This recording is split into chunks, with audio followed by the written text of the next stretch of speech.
ঠিকই বসে আছে, কিন্তু রাস্তাঘাটে আমাদের স্বামীরা বেরোতে পারছে?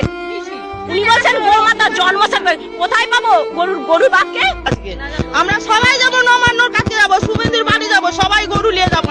আমার স্বামী দিনে রাতে শুধু ফাঁসি দিতে যাচ্ছে, বিষ খেতে যাচ্ছে, আমরা আটকে আছি। আমরা কি করবো? রাতে দিনে রাতে চোখার অশান্তি, তারপরে খাওয়া দাওয়া সবই বন্ধ। কি করব আমরা?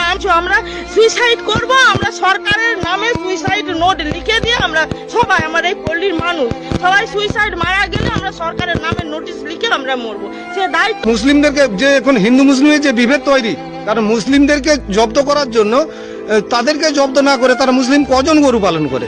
মুসলিমরা গরু পালন করে মাত্র 20%, আর হিন্দুরা গরু পালন করে 80%। সে 80% গরুগুলো কি করব? আমাদের এই পল্লীতে গরু আছে প্রায় 400-500। এই গরুগুলো এখন কি করবেন? কোরবানিতে বিক্রি হচ্ছে না, এতগুলো গরু সরকারের কাছে আমরা জমা দিয়ে দেবো, কারণ কোরবানি যদি না বিকতে পারি কি করব? সরকারকে আমরা এই গরুগুলো জমা দিয়ে দিতে হবে। সরকার আমাদের এসব গরু তুলে নিক, কারণ এটা হিন্দু রাষ্ট্র মানে জিতেছে। বাচ্চা খেতে পাচ্ছে না, কি করব? এই গরুগুলোকে আমরা কোথায় বিক্রি করব? কি খাওয়াবো?